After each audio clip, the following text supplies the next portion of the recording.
Well आवाज आ रही है बेटा सभी को? हेलो हेलो, सब ज्वाइन हो गए, कनेक्ट हो गए?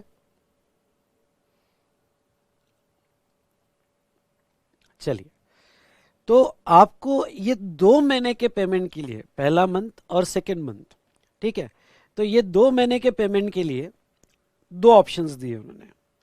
तीसरे मंथ का नहीं, तीसरे मंथ का तो आपको पूरा असेसमेंट ही करना पड़ेगा, लेकिन 2 महीने के पेमेंट के लिए उन्होंने आपको दो ऑप्शन दिए हैं।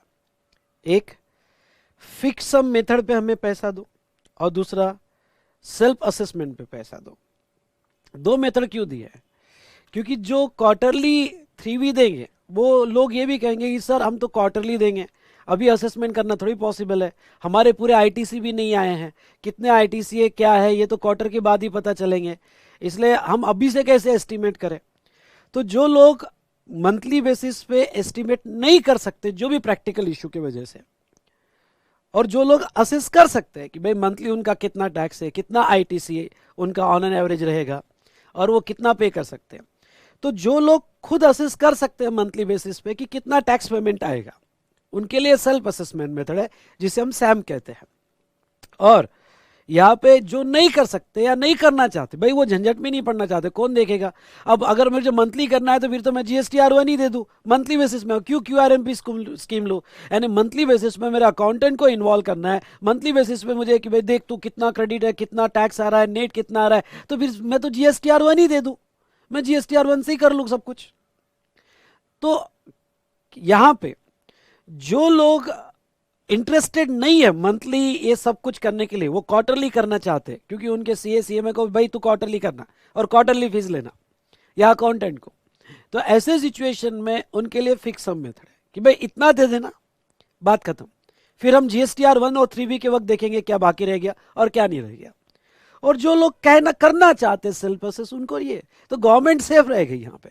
गवर्नमेंट ने दोनों ऑप्शन दे दिए, जो मंथली बेसिस पे सेल्फ असेस नहीं करना चाहते उनके उनका जो output tax liability plus ITC जो भी है, तो वो फिक्स सम मेथड ले लो।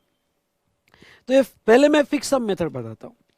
Payment of tax in first and second month of the quarter, ये fixed sum method first 2 months की है, क्योंकि तीसरा महीने होने के बाद 1 भी देना और 3 भी देना है, तो वहां तो पूरा क्वार्टर का सेल्फ असेसमेंट बताना है आपको, ठीक है। तो देखो, जो पहले और सेकेंड मंथ में देना चाहते, तो for each month who furnish GSTR 3B quarterly for last quarter, यानी इसमें दो अब लोग आ गए। अरे यार ये कहां से आ गया, सॉरी बेटा।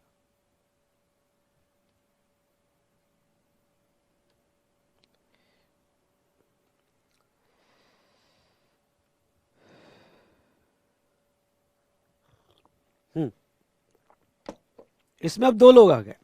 केस 1,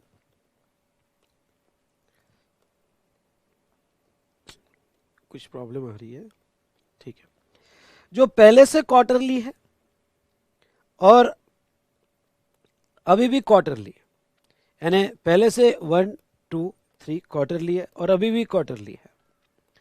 और सेकेंड, जो पहले मंथली थे और अब क्वार्टरली स्कीम में आए हैं, 1 2 3, दो सिचुएशन हो सकती है, पहले भी क्वार्टरली था, पहले भी क्वार्टरली था और अभी भी क्वार्टरली है, पहले मंथली था, पहले मंथली था और अभी क्वार्टरली है, पहले मंथली था, ठीक है।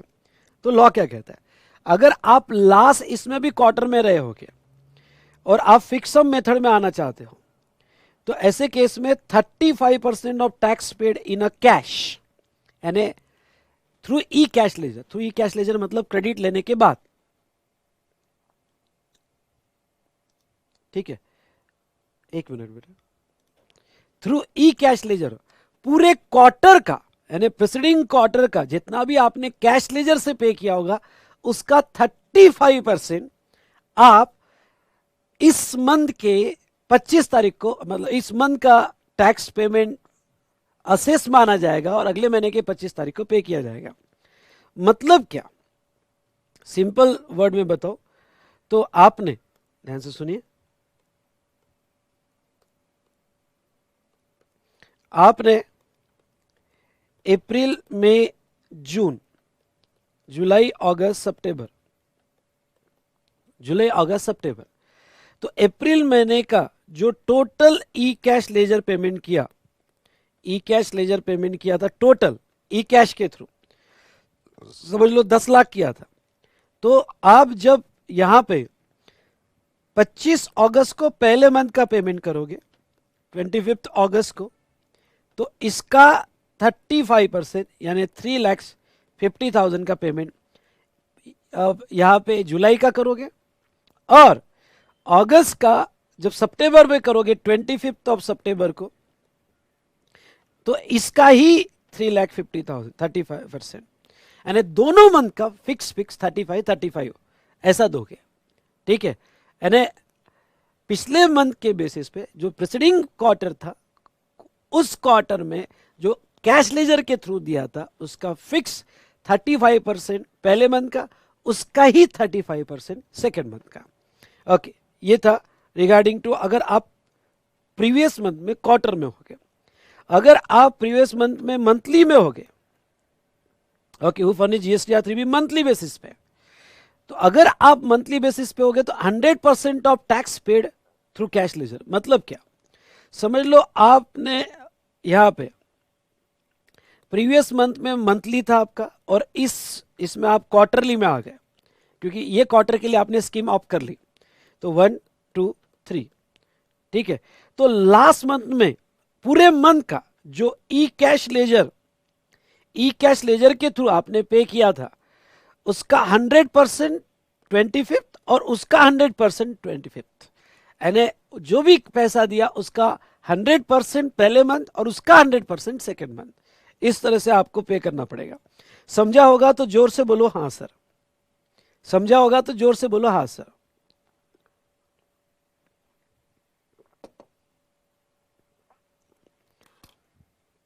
तो आपने फर्स्ट और सेकंड मंथ का पैसा ऐसे दे दिया 35 और 100, ठीक है।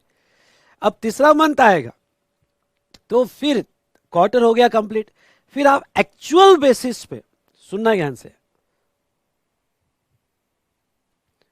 ओके, तो तीसरा महीना है तो फिर एक्चुअल बेसिस पे पहले सेकंड और थर्ड आप एक्चुअल बेसिस पे कैलकुलेट करोगे, और जब एक्चुअल बेसिस पे कैलकुलेट कर लिया आपने और वो 3B में पे करोगे, अगर आपने ये एक्सेस पे कर दिया होगा तो आपको रिफंड मिल जाएगा या कैश लेजर में कैरी फॉरवर्ड हो जाएगा। अगर आपने ये शॉर्ट पे किया होगा तो डिफरेंस आपको देना पड़ेगा।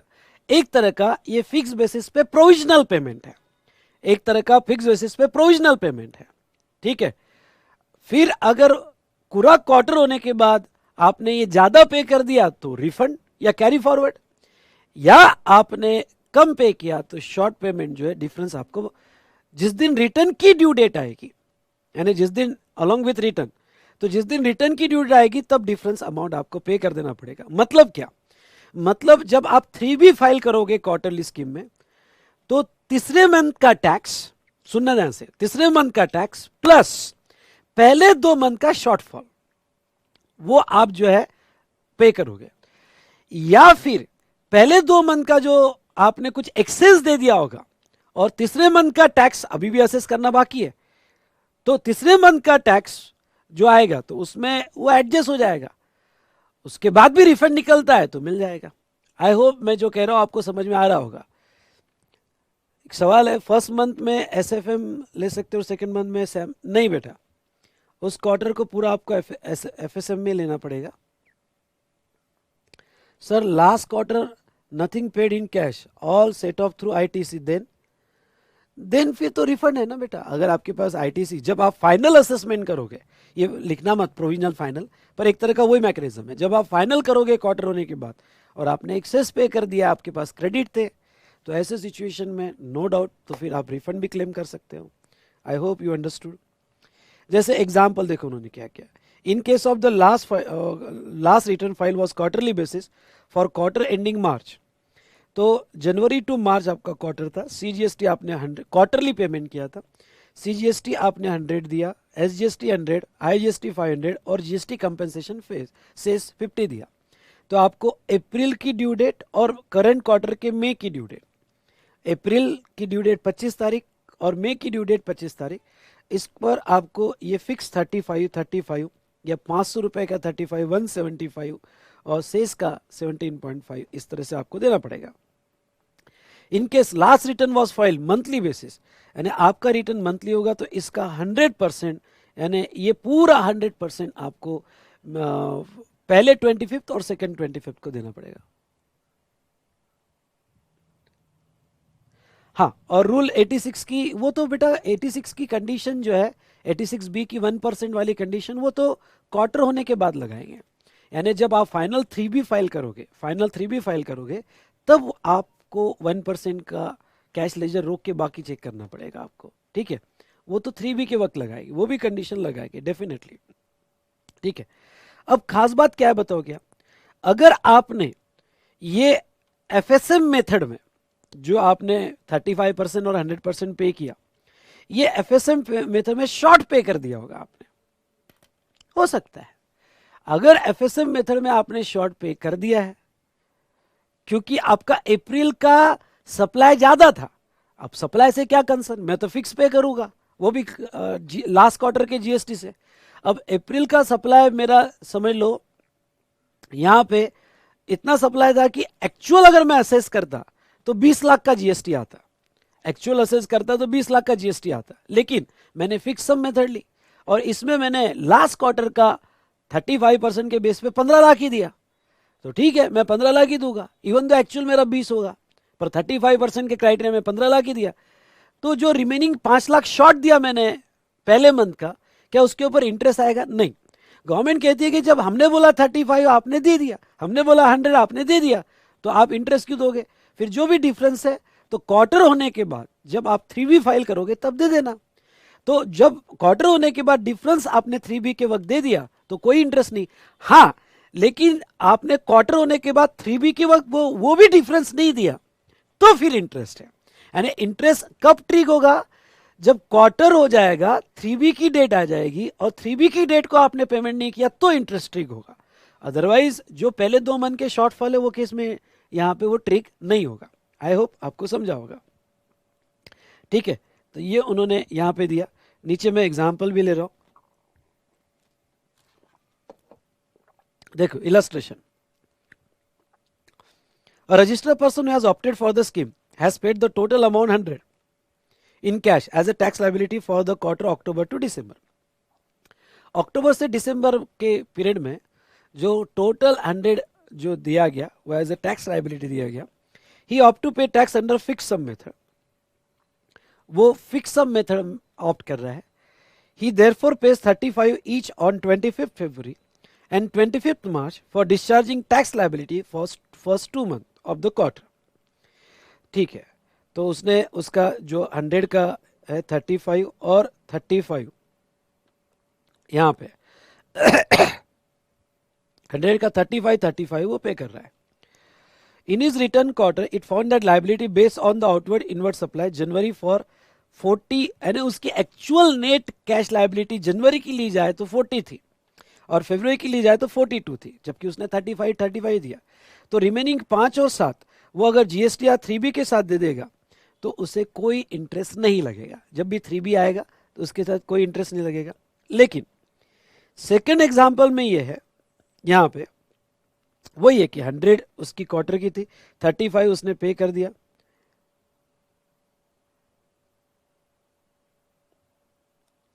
पर उसने यहां पे 3B लेट फाइल किया। हाँ, अगर उसने ये 3B ही लेट फाइल किया, ड्यू डेट को नहीं फाइल किया, लेट फाइल किया, तो फिर जो भी शॉर्टफॉल होगा उसका इंटरेस्ट आएगा, ठीक है। ये मैंने एग्जांपल लिया। ये तो था बेटा fix sum method. Next self assessment method. Self assessment में फिर सीधा सीधा है, फिर बेटा आप जिम्मेदारी लेना चाहते हो तो लो, मंथली बेसिस पे आप वो IFF में क्या दे रहे हो वो उससे कोई लेना देना नहीं, वो IFF पेमेंट के साथ कनेक्ट ही मत करना। IFF merely a document to pass the ITC, बस, ठीक है। जो भी मंथ में आपका सप्लाई हुआ, पूरा सप्लाई जो IFF में बताया होगा, जो IFF में नहीं बताया होगा, पूरे सप्लाई का असेसमेंट करो, क्रेडिट लो, जो भी एस्टिमेटेड बेसिस पे आपके 2A 2B में रिफ्लेक्ट हुआ वो लो, और नेट हमें पे करके दो। और ख्याल रहे जिम्मेदारी आपने ली थी, अगर ये नेट में कुछ भी शॉर्टफॉल हुआ तो जब आप क्वार्टर होने के बाद 3B फाइल करोगे तब हम इंटरेस्ट मांगेंगे। और वो इंटरेस्ट 26 तारीख से, यानी पहले मंथ का इंटरेस्ट, उसकी जो ड्यू डेट थी 25, तो नेक्स्ट डे से यानी 26 से हम इंटरेस्ट मांगेंगे till the date of payment, till the date of payment. तो जिम्मेदारी आप अगर ले रहे हो तो फिर अच्छे से लेना, क्योंकि हम इंटरेस्ट तो लगाएंगे आपके ऊपर, और लेट पेमेंट का कोई लेट फी होगा तो वो भी लग सकता है, पर इंटरेस्ट तो उन्होंने क्लियरली कहा है कि इंटरेस्ट तो लगेगा ही लगेगा। पहले तो आपको ये समझ में आया कि नहीं आया बताओ? ओके, आंसर दो, मैं पढ़ाना कंटिन्यू रखूंगा पर आप आंसर दो, समझा या नहीं समझा? Here the taxpayer can pay tax liability by considering the tax liabilities on inward and outward supplies as per ITC available. The taxpayer has to manually pay the tax liability. Manually मतलब उसको manually का मतलब self assess करना पड़ेगा in PMT 06 challan. Approximate payable tax for every month can be viewed with the help of GSTR 2B. जैसे मैंने कहा आपको GSTR 2B AI का काम करता है, वो अप्रोक्सीमेट आपको सजेस्ट करता है कि इतना ITC है तो इतना आपका टैक्स आना चाहिए। एंड 2A से थोड़ा बड़ा काम कर रहा है अब 2B, आप AI यूज किया गया है उसके अंदर, ठीक है। There are certain conditions where no tax need to be paid. First month of quarter होगा, ध्यान सुनिएगा, फर्स्ट मंथ ऑफ क्वार्टर होगा और आपकी टैक्स लाइबिलिटी नील होगी तो आपको टैक्स देना नहीं है, ठीक है, नील होगी सेल्फ असेसमेंट मेथड में। आप अगर फिक्स सम में हो तो फिक्स सम में तो गड़बड़ ऐसी है कि अगर आपने पहले मंथ में सप्लाई भी ना किया हो तो भी 35 देना पड़ता है, वो फिक्स है, फिर 35 देना ही पड़ता है आपको। सेल्फ असेसमेंट में फायदा ये है कि अगर कोविड के पीरियड में नहीं हुआ, मेरा सप्लाई बंद था, लॉकडाउन था, तो फिर आपको देने की जरूरत नहीं है। या आपके पास एक्सेस इलेक्ट्रॉनिक कैश लेजर में बैलेंस है फर्स्ट मंथ में, तो भी आपको देने की जरूरत नहीं है। सेकेंड मंथ में आपकी टैक्स लाइबिलिटी नील होगी, या क्यूमुलेटिव बैलेंस दोनों का फर्स्ट और सेकेंड मंथ का मिला के उतना सफिशियंट बैलेंस आपके कैश लेजर में है तो आपको टैक्स देने की जरूरत नहीं है। ओके, कैश लेजर में बैलेंस होगा दोनों मंथ की लाइबिलिटी को कंसिडर करके तो आपको देने की जरूरत नहीं है, ठीक है। लेकिन यहां पे इंटरेस्ट पे ही करना पड़ेगा बेटा आपको, अगर शॉर्ट हो गया तो खबरदार, फिर तो इंटरेस्ट लेंगे यहाँ पे। और 26 से till the date of payment, दूसरे मंथ का 26 से till the date of payment, okay, हम इंटरेस्ट लेंगे। थर्ड मंथ का नहीं लेंगे क्योंकि थर्ड मंथ का आप 3B को दे रहे हो। और अब देखिए, अगर 3B भी आपने ड्यू डेट को नहीं दिया, ध्यान सुनना, अब इतनी मैच्योरिटी लेवल तो होगी कि आप मेरे वर्ड्स को कैच करके इमेजिन कर पा रहे हो कि अगर 3B भी ड्यू डेट को नहीं दिया तो ऐसे केस में ये 26 का तो इंटरेस्ट लगेगा ही लगेगा, और 3B ड्यू डेट को नहीं दिया उसका भी इंटरेस्ट आगे लगना चालू हो जाएगा, स्पेशली थर्ड मंथ का भी, थर्ड मंथ का भी, क्योंकि पहले 2 मंथ का तो इंटरेस्ट लग ही रहा है और थर्ड मंथ का भी आपको लगना चालू हो जाएगा, ठीक है। या कोई भी शॉर्टफॉल होगा तो उसका भी लगना चालू हो जाएगा, ठीक है। इंटरेस्ट देखो, tax liability mention is pre filled form PMT 06 is not paid by 25th। अगर आपने मंथली 25 को नहीं दिया तो 18% पर एनम से लाइबिलिटी 26 तारीख से चालू हो जाएगी। और फाइनल टैक्स लाइबिलिटी यानी क्वार्टर होने के बाद for first 2 month is higher than tax amount paid through pre filled PMT 06 and such excess liability not been paid within due date. यानी पहले 2 मंथ की लाइबिलिटी आपकी एक्चुअल ज्यादा थी जिस, और जो आपने 25th को पे किया उससे ज्यादा थी, और 3B की ड्यू डेट को भी नहीं पे किया, तो मैंने पहले ही कहा 3B की ड्यू डेट को भी नहीं पे किया तो 18% पर एनम से तो वो लगेगा लगेगा, ठीक है। तो वो ड्यू डेट के बाद का इंटरेस्ट चालू हो जाएगा, ठीक है।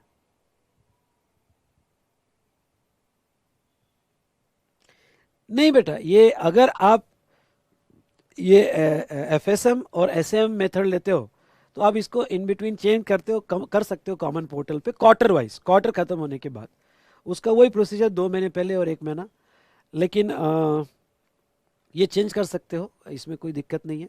आप नेक्स्ट क्वार्टर से ये मेथड भी ले सकते हो, सेल्फ असेसमेंट मेथड, लेकिन इन बिटवीन क्वार्टर में नहीं चेंज कर सकते। अगर अगले क्वार्टर से चेंज करना है तो आपको जो है 2 महीने पहले और 1 महीना विद इन वो आपको कॉमन पोर्टल पे देना पड़ेगा ये मेथड के लिए, ठीक है। चलो, ये हुआ रिगार्डिंग टू हमारा दोनों मेथड पेमेंट का। और last, due date of quarterly return. अगर आप QRMP स्कीम में हो, देखो GSTR 3B की ड्यू डेट वैसे तो 20 तारीख की है, इसलिए इसके पहले कभी भी अगर मैंने 20th लिया होगा तो वैसे तो 20 तारीख है मंथली पेमेंट में, लेकिन अगर आप QRMP स्कीम लेते हो तो फिर डेट 22 तारीख और 24 तारीख स्टेट वाइज दिया है। अगर आप इन स्टेट में हो तो 3B का डेट 22 तारीख है क्वार्टर होने के बाद, और अगर आप इन स्टेट में हो तो 24 तारीख है। क्या ये स्टेट लर्न करना है? बिल्कुल भी नहीं। ओके, पर एटलीस्ट आप जो भी स्टेट में हो वो देख लो इसमें से, और प्रैक्टिकली ओके यानी ऑफिस में या जब आप प्रैक्टिस में जाओगे तो एटलीस्ट ये डेट तो भी पता चाहिए आपको, आपके स्टेट की तो भी पता चाहिए। एग्जाम के लिए लर्न करने की जरूरत नहीं है, ठीक है। तो इस तरह से QRMP स्कीम देखी हमने, और अब ऊपर उसके बेनिफिट्स दिए। ये चार्ट में मैंने सब कुछ कवर कर लिए, रूल्स कवर कर लिए, CBIC क्लैरिफिकेशंस कवर कर लिए, मैंने बहुत अच्छे से बना के दिया है ये QRMP स्कीम का चार्ट। आपने ऑफिस में काम किया होगा, किया है, किसी ने मुझे मैसेज दिया था, तो अभी इस चार्ट के बेस पे उसको और क्लैरिटी आई होगी। यस और नो? आई थिंक यस, किसी ने, नाम नहीं दिख रहा है, लेकिन किसी ने किया है IFF में काम, ठीक है। चलो, फायदे क्या हुए तो फायदे फटाफट देख लेते। QRMP scheme is the best move that will provide some great benefit to tax small taxpayer. अब क्या हो गया कि सब, पहले क्या होता था कि मैं खुद ही लेने नहीं देता था। Very good, very good. तो बेटा डेफिनेटली ये चार्ट आपको हेल्प किया है, किया कि नहीं किया आपका ये चार्ट हेल्प? ग्रेट। अब मैं आपको एक बात कह दूं कि यहाँ पे QRMP स्कीम जो है, पहले हम लेने ही नहीं देते थे क्वार्टरली स्कीम, क्योंकि हमको क्रेडिट लेट मिलता था। अब ऐसा नहीं करेंगे, तू लेना तो ले, हमें तो IFF में इनवॉइस भेज देना, ठीक है। This will the great move both small taxpayer will as well as big taxpayer, दोनों को बेनिफिट हुआ। स्मॉल वालों को क्वार्टरली स्कीम मिल गई, ओके, बड़ों वालों को क्रेडिट मिल गया। The reason for this is many suppliers are filing GSTR1 quarterly, hence this will eventually lead to saving in both time and money। और देखो यार, मंथली GSTR1 में डिपार्टमेंट पे भी प्रेशर बढ़ जाता है वेरिफिकेशन का, और क्वार्टरली GSTR1 में उनका भी प्रेशर कम होता है, तो फायदा तो सबको है। Hence it will eventually lead to saving both time and money. Also, as per government perspective, this scheme is expected to reconnect the revenue leakage and frauds, as it will be surely decreasing, okay, fake invoicing and fake ITC. Hence, it can be said that after successful implementation of this scheme, it would be win-win situation for all. ठीक है?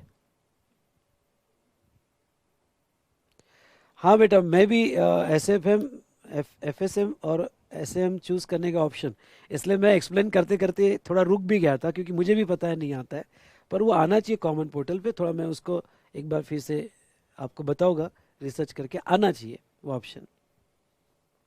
चलिए, तो इस तरह से हमारे सभी parameters ये स्कीम के मैंने इस चार्ट में ख़त्म किए। यानी आपने अगर वो रूल्स वगैरह नहीं भी पढ़े, डायरेक्ट ये चार्ट पढ़ लिया तो भी हो जाएगा। तभी तभी मैं एक बार और लुक तो कर लूँगा सभी प्रोविजंस पे, जो प्रोविजंस हमने इसके पहले छोड़ी है।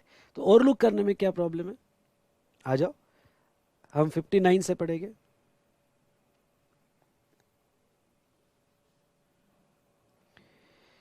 चलिए, form and manner of furnishing the details of outward supply. आपका आउटवर्ड सप्लाई के डिटेल्स जो है, ओके, मैं मेन लाइन पे अंडरलाइन करूंगा, पूरा वर्ड टू वर्ड रीड नहीं करूंगा, और आपको ऐसा exact 59 word to word exam में नहीं आएगा।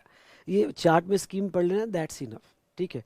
तो आप GSTR1 आउटवर्ड सप्लाई का स्टेटमेंट दोगे, आप QRMP स्कीम में होगे तो फर्स्ट और सेकेंड मंथ का, और cumulative value 50 lakh for each month up to cumulative value of 50 lakhs each in each month. Invoice furnishing facility IFF जो है आप उसमें दोगे, और वो IFF 1 तारीख से 13 तारीख के बीच में दोगे, ठीक है।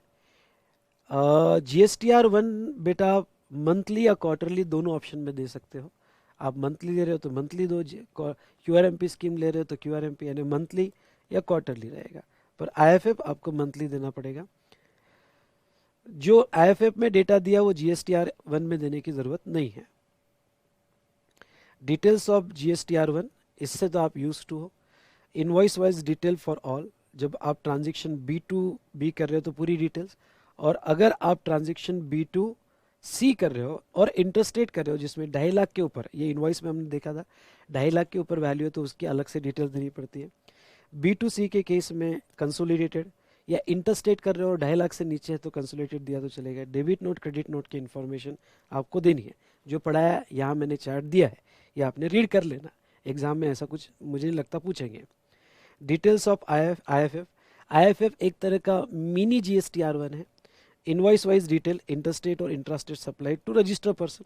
IFF में B2B ही आएगा और डेबिट नोट क्रेडिट नोट भी आएगी आपकी। अगर कोई B2B, IFF B2B ही रहेगा, B2C रहेगा ही नहीं। ओके, B2B ही रहेगा। हाँ यस बेटा, अगर किसी को ऑफिस जाना है तो जाइए। ये लेक्चर जो है यूट्यूब पे आज के और कल के दिन तो अपलोडेड रहेगा। ठीक है, वैसे तो मैं कुछ स्टूडेंट के साथ डेली लेक्चर रिकॉर्ड कर रहा हूँ, पर ये तो मैंने ओपन आपके लिए किया था कि भाई जिसको भी मेरे साथ ज्वाइन होना है, ऐसे इन बिटवीन लेक्चर्स में ले लूँगा कि जिसको ज्वाइन होना है आप मेरे साथ कर सकते हो। ठीक है, ये रहेगा आज का दिन तो पूरा ही रहेगा, अदरवाइज अपलोड तो होगा, ये भी लेक्चर अपलोड होगा ही। ठीक है, उसके बाद में रिस्ट्रिक्शन ऑन फर्निशिंग GSTR1, हाँ ये इंपॉर्टेंट है, ये स्टार्ट करना। आप GSTR1 या IFF नहीं दे सकते, ये लर्न करना। ठीक है, पहला। और रजिस्टर पर्सन, आप मंथली स्कीम में होगे और आप रजिस्टर पर्सन है, ये लर्न करके जाना, इस बार का क्वेश्चन आ सकता है। पहला, shall not be allowed to furnish the details of outward supplies of goods or services both under section 37 if he has not furnished the return in from GSTR 3B for preceding 2 months। अब बहुत strict हो गया है, अगर आपने पिछले 2 महीने के 3B नहीं दिए होंगे तो आपका GSTR1 ब्लॉक हो जाएगा। 3B पहले क्या होता था कि पहले ये प्रोविजन थी कि आपने पुराना रिटर्न नहीं दिया तो नया रिटर्न नहीं दे सकते, पर GSTR1 आप दे सकते हो। यानी GSTR1 आप दे सकते थे, ब्लॉकिंग रिटर्न पे थी। लेकिन अब उन्होंने क्या कर दिया कि अगर आप मंथली स्कीम में और पिछले दो 3B नहीं दिए हो तो अब आपका GSTR1 भी ब्लॉक हो जाएगा, वो भी नहीं दे सकते, पहले दे सकते थे। अगर आप QRMP स्कीम में हो गए तो यहाँ पे देखो, shall not allow to furnish details of outward supply of goods or services in IFF। आप IFF में या GSTR1 क्वार्टरली बेसिस पे नहीं दे सकते हो। अगर आपने he has not furnished the return of 3B for preceding tax period, यानी अगर पिछले क्वार्टर का आपने 3B नहीं दिया होगा तो आप इस बार का IFF भी नहीं दे सकते और इस क्वार्टर का GSTR1 भी नहीं दे सकते, ये QRMP स्कीम में। उसके बाद में ये वाला पार्ट भी बड़ा इंपॉर्टेंट है, सुनो थर्ड वाला पार्ट, ये तीनों लर्न करके जाना, एग्जाम में आ सकते हैं। ठीक है, a registered person who is restricted from using the amount available in electronic credit ledger to discharge his liability toward tax in excess of 99% of such tax liability under rule 86B। ठीक है, 86B में 99% वाला जो है criteria उसको applicable है। shall not be allowed to furnish the details in GSTR1 और IFF if he has not furnished the return in form 3B for preceding tax period। मतलब क्या,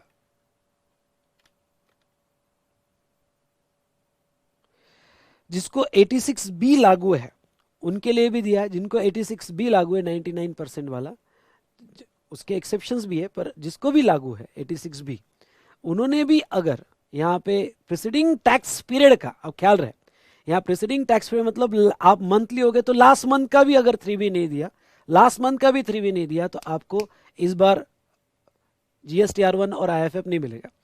पहले इसमें और तीसरे इसमें क्या फर्क है, पहले इसमें आप 86B के क्राइटेरिया में नहीं आते हो, आप एक्सेप्शन में आते हो, तो फिर आपको 2 प्रीसीडिंग पीरियड दिए हैं, 2 मंथ दिए हैं अगर आप 86B के क्राइटेरिया में नहीं आते हो।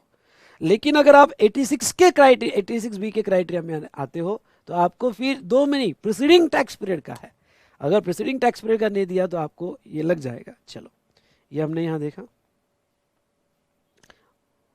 कंटेंट ऑफ GSTR1 वगैरह तो आप पढ़ लेना। अब जो जो इंपॉर्टेंट है वो लूँगा मैं। Explain the importance of GSTR1, ये तो आपने ऑफिस में काम किया होगा तो आपको पता ही होगा कि GSTR1 का इंपॉर्टेंस है, उसके बेस पर 2A 2B वगैरह अपडेट होता है।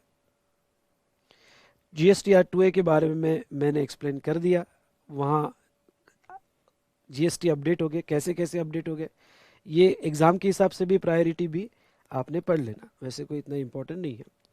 हाँ 2B थोड़ा पढ़ के जाना, 2B पे सवाल पूछा जा सकता है क्योंकि 2B में जहाँ तक है इंपोर्ट ट्रांजेक्शन भी अपडेट होते हैं, मंथली बेसिस के आईएफएफ के ट्रांजेक्शन भी अपडेट होते हैं, एनआरटीपी के ट्रांजेक्शन भी 2B में अपडेट होते हैं। तो ये थोड़ा आप पढ़ के जाइएगा GSTR 2B। उसके बाद में मैंने डिफरेंस भी दिया है 2A और 2B का। रिटर्न, आपको रिटर्न जो देना है एवरी रजिस्टर पर्सन को 3B में रिटर्न देना पड़ता है, पर 3B में किसको नहीं देना पड़ता है? 3B में ISD, NRTP, composition levy, TDS, TCS, इनको 3B में नहीं देना पड़ता, इनके अलग रिटर्न्स होते हैं। रिटर्न कैलेंडर मंथ और पार्ट देयर ऑफ, रिटर्न जो मंथली जाएगा। फर्निचर रिटर्न इलेक्ट्रॉनिकली, इनवर्ड और आउटवर्ड सप्लाई, रिटर्न में आपका पूरा सप्लाई होता है, क्रेडिट होता है, टैक्स पेबल, टैक्स पेड होता है in the form and manner as में भी प्रिस्क्राइब, जो अभी GSTR 3B है, ओके, रूल में दिया गया है। गवर्नमेंट जो है क्वार्टरली रिटर्न फैसिलिटी भी दे सकता है, जो हम QRMP स्कीम देखें। रजिस्टर पर्सन पे tax under the provision of section 10, जो कंपोजिशन स्कीम में है उसके लिए रिटर्न ईयरली जाएगा। अगर आपको याद होगा तो रिटर्न का फॉर्म होता है GSTR 4 और उनको ईयरली रिटर्न जाएगा। ये बेटा अब ये छोटे बच्चे जैसा काम है, आपने रीड कर लेना, मैं सब कुछ आपको पढ़ा चुका हूँ, ठीक है। Form and manner of furnishing the return, return का फॉर्म आपको पता है GSTR 3B है। जो अभी भी QRMP स्कीम में नहीं है उनको 20 तारीख है, ओके, जो अभी भी QRMP स्कीम में नहीं है उनको 20 तारीख है, और जो QRMP स्कीम ले चुके हैं तो उनको नीचे दी गई डेट्स है, तो 22 और 24 तारीख है। हमने ये चार्ट में देख लिया कि जो QRMP स्कीम में है उनको क्वार्टरली देना है, और 22 स्टेट वाइज और 24 स्टेट वाइज उनको देना है।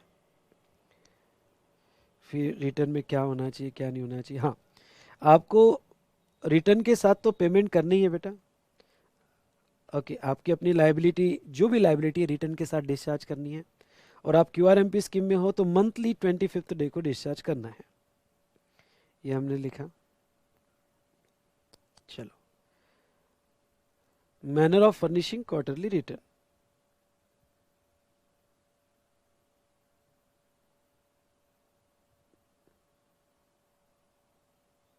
ये तो मैंने दिया है कि क्वार्टरली रिटर्न 5 करोड़ की कंडीशंस पे और अदर कंडीशंस पे आपको मिलेगा, ठीक है, ये भी आप रीड कर सकते हो, मैंने चार्ट में ले लिया। Payment of tax with return, section 39(7) कहता है रिटर्न के साथ ही आपको टैक्स देना है, ठीक है।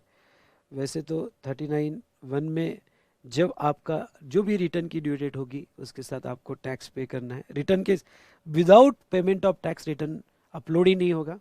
QRMP स्कीम में होगा तो जैसा मैंने कहा आपको, यहाँ पे QRMP स्कीम में 2 मेथड दी है,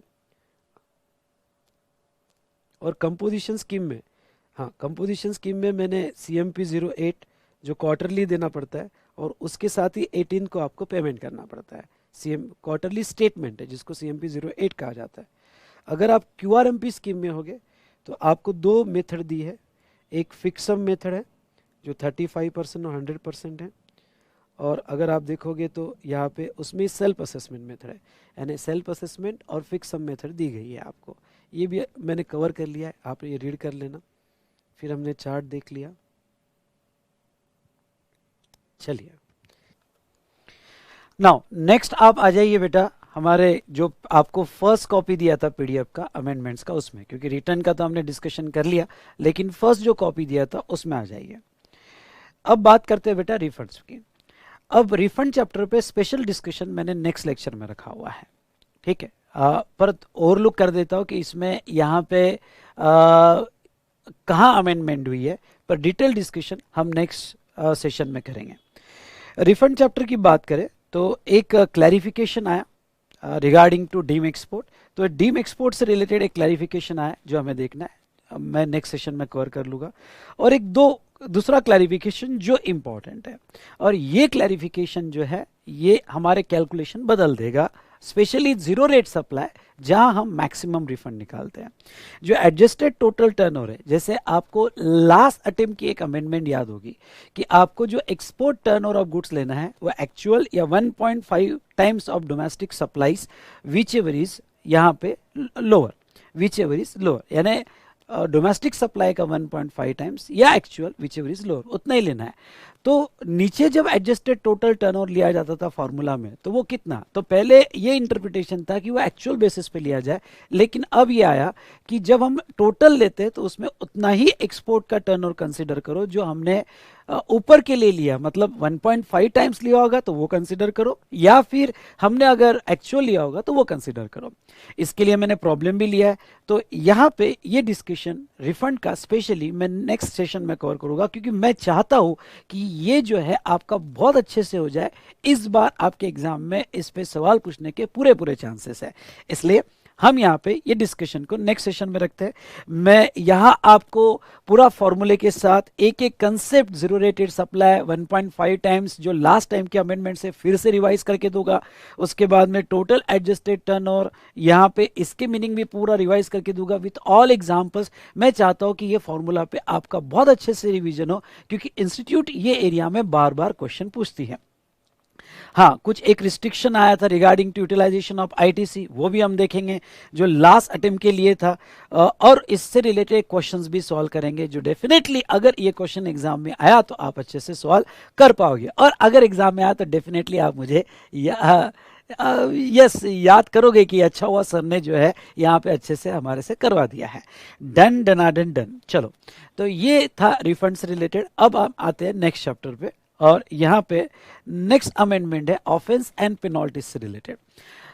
इसमें कोई खास अमेंडमेंट नहीं हुई है। अमेंडमेंट जो सेक्शन 122 था, ध्यान से देखिएगा, सेक्शन 122 जो था, इसमें जो सबसेक्शन 1 था, ये सबसेक्शन 1 जो है ऐसे टोटल यहाँ पे 21 ऑफेंसेस बताता है, गुनाह बताता है जहां आपके ऊपर पेनल्टी लग सकती है। सुनिए ध्यान से, जहां आपके ऊपर पेनल्टीज लग सकती है।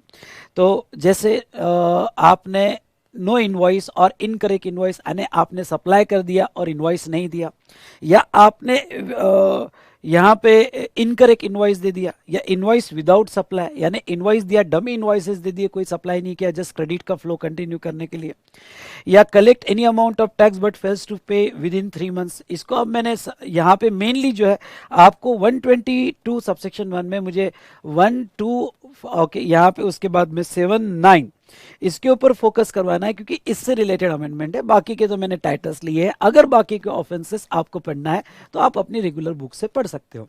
तो ऐसे 21 ऑफेंसेस में से ये जो 1 2 ओके, यहाँ पे 7 और 9 ये ऑफेंसेस से रिलेटेड एक यहाँ पे 1A सेक्शन ऐड किया गया, ये अमेंडमेंट है। ओके, तो 122 1A ये सबसेक्शन ऐड किया गया। अब ये क्या कहता है, ये कहता है any person who retain the benefit of transaction covered under clause 1 2 उसके बाद में 7 और 9 of subsection 1 and as whose instance underline and as whose instance such transaction is conducted shall liable to penalty of an amount equivalent to tax evaded or ITC credit availed, tax evaded और मतलब ITC credit availed और pass on। अब देखो ये subsection लाके उन्होंने क्या किया, ये सबसेक्शन लाके उन्होंने जो है काउंसलर्स है, चार्टर्ड अकाउंटेंट्स है, CMA है, या जो भी प्रोफेशनल्स ऐसी गलत आइडिया देंगे, डमी इनवॉइस करके GST स्कैम करने की आइडिया देंगे, या कोई भी देगा जो उसमें से कुछ बेनिफिट रिटेन कर रहा है, या जिसके बोलने पर ये चीजें की गई, तो क्यों, क्योंकि अभी ITC के बहुत बड़े स्कैम सामने आए हैं, डमी इनवॉइसेस के स्कैम सामने आए हैं। तो अब इसमें जिम्मेदारी जो टैक्स इवाजन करेगा उसके ऊपर तो है ही, सुनिए ध्यान से, ये जिम्मेदारी जो टैक्स इवाजन करेगा उसके ऊपर तो है ही, लेकिन जो इसे गाइड करेगा, जो इसका बेनिफिट या परसेंटेज रखेगा, उसके ऊपर भी गवर्नमेंट ने सेक्शन 122 1A के तहत यहाँ पे टैक्स लायबिलिटी लाई है। तो कोई भी पर्सन इसमें इन्वॉल्व हो, मोस्टली कंसल्टेंट को ध्यान में रखते हुए ये लायबिलिटी उन्होंने क्रिएट की है। तो 4 ऑफेंसेस उन्होंने दिए। पहला, सेक्शन 122 सबसेक्शन 1 का पहला ऑफेंस, नो इनवॉइस और इनकरेक्ट इनवॉइस। ध्यान से सुनिएगा, नो इनवॉइस और इनकरेक्ट इनवॉइस। तो यहां पे अब नो इनवॉइस और इनकरेक्ट इनवॉइस मतलब क्या, सप्लाई ऑफ गुड्स और services both without issue of invoice, या इनकरेक्ट या फॉल्स इनवॉइस जो जिसमें आप GST स्कैम इन्वॉल्व है, जिसमें ITC dummy ITC pass on किया जा रहा है। ओके, तो या फिर आप जो है यानी इनवॉइस विदाउट सप्लाई, ये डमी इनवॉइस का है सेकंड वाला। अगर देखा जाए तो पहला वाला देखा जाए तो आप फ्रॉड कर रहे हो और किसी के कहने पे फ्रॉड कर रहे हो। या फिर 7, टेक और utilises input tax credit without actual receipt of goods और सर्विसेज, आपको गुड्स और सर्विसेज मिला ही नहीं और रिसिपिएंट ने उसका क्रेडिट ले लिया। अरे जो सप्लायर दे रहा है उसको भी नहीं छोड़ेंगे, जो रिसिपिएंट क्रेडिट ले रहा है डमी इनवॉइस पे उसको भी नहीं छोड़ेंगे। ओके, टेक और distribute ITC in contravention of section 20, ISD ने अगर ज्यादा आईटीसी डिस्ट्रीब्यूट कर दिए तो इससे रिलेटेड जो ये सप्लायर ऑफेंस कर रहे डमी इनवॉइस के, recipient without receipt of goods उसके आईटीसी ले रहे हैं इनवॉइस के बेसिस पे, उनको भी नहीं छोड़ा जाएगा। Plus okay, a person who retain the benefit of the transaction, मतलब हमारे जैसे काउंसलर्स अगर ये ट्रांजेक्शन का बेनिफिट रिटेन कर रहे हैं या उनके इंस्टेंस पे ये ट्रांजेक्शन हो रहे हैं तो उनके ऊपर भी ये पेनल्टी लगाई जाएगी। ये फाइनेंस एक्ट 2020 के तहत अमेंडमेंट्स लाई गई। ठीक है, तो सिंपल अमेंडमेंट थी। तो दोस्तों अब ध्यान रखिएगा, हमें भी नहीं छोड़ा जाएगा, तो सोए होगे तो जाग जाओ। ठीक है, और पेनल्टी कितनी है पता है? इक्विवेलेंट टू टैक्स इवेडेड, यानी उसको यानी बारात में देखो ये भाई जब भी कोई फ्रॉड होता है तो बाराती कौन कौन होते हैं? जो जिसने सप्लाई किया विदाउट वो भी बारात में आएगा, उस पर भी पेनल्टी। जिसने क्रेडिट लिया विदाउट इनवॉइस वो भी बारात में आएगा, उसके ऊपर भी पेनल्टी। और जिसके कहने से ये सब कुछ हुआ वो भी बारात में आएगा, उसके ऊपर भी पेनल्टी। तो भारतीयों का स्वागत, या पुरानी एक ऐड थी, भारतीयों का स्वागत पान पराग से कीजिए यानी पेनल्टी से कीजिए। तो चलिए दोस्तों, ये जो था रिगार्डिंग टू ये पेनल्टी से रिलेटेड हमने डिस्कशन किया। अब यहां पे